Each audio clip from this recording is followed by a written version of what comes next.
saddening, but ito ang natutuklasan natin na very chichirya. Ang very chichirya. So ako yung napupunta sa papagasalina ako, dumadaan ako doon sa convenience store. Tinitignan ko ngayon yung brand na yon.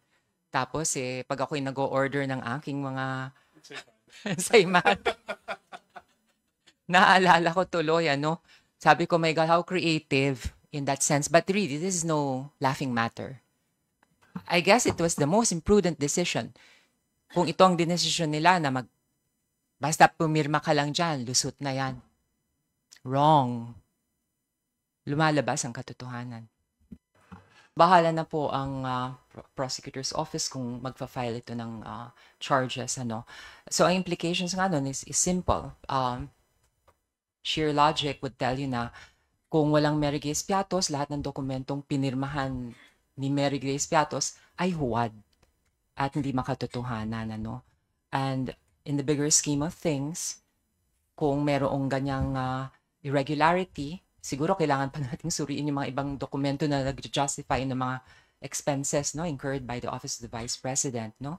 So matatanong mo rin, yung mga ibang rin nagpirma ba ay totoong tao ba? Talagang mapapatanong ka in all documents, kahit sa pagre-roll out namin ng mga social welfare programs ng different government agencies that are coursed to the district offices. Our principle has always been not to use any fictitious entity. Honesty is the best policy. Kaya I'm very proud na mula po sa aming distrito, and I would like to believe na lahat kaming congressman, para panatag ang aming kalooban kung ano yung mga vouchers na dapat pirmahan, yung talagang totoong tao. Now, kung non-existent si Mary Grace Piatos, I guess, obvious na ang implications nito. There was fraud and falsification. So bahala na ang prosecutors kung anong dapat gawin dyan.